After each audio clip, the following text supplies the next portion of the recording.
আসসালামু আলাইকুম। আজকে আমরা পরিচিত হব তাফসীর ইবনে কাসির কিতাব নিয়ে। তাফসীর ইবনে কাসির মূলত কোরআনের তাফসীর গ্রন্থ। এটি প্রকাশ করেছে ইসলামিক ফাউন্ডেশন। 1 থেকে 11 খণ্ডে সমাপ্ত। আপনারা বইয়ের প্রচ্ছদগুলো যদি দেখেন, প্রথম খণ্ড, তৃতীয় খণ্ড, দ্বিতীয় খণ্ড, চতুর্থ খণ্ড, অষ্টম খণ্ড, সপ্তম খণ্ড, পঞ্চম খণ্ড, নবম খণ্ড, 11 খণ্ড, 1 থেকে 11 খণ্ডে সমাপ্ত এই কিতাবটি। এই কিতাবটি আপনারা আমাদের যে স্ক্রিনে দেওয়া নাম্বার আছে, এই নাম্বারে কল করে অর্ডার করতে পারেন।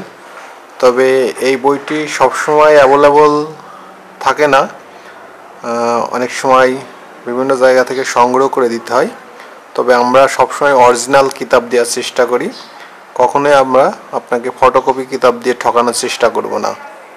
এই দিকটা আপনি নিশ্চয়তা পাবেন আমাদের কাছ থেকে কিতাব সংগ্রহ করলে। মূলত এটি একটি তাফসীর গ্রন্থ, ইসলামিক ফাউন্ডেশন প্রকাশ করেছে। আরবির পাশাপাশি বাংলায় ইবারত বা অনুবাদ করা আছে, এই কারণে যে কেউ এই কিতাবটি পড়তে পারবে।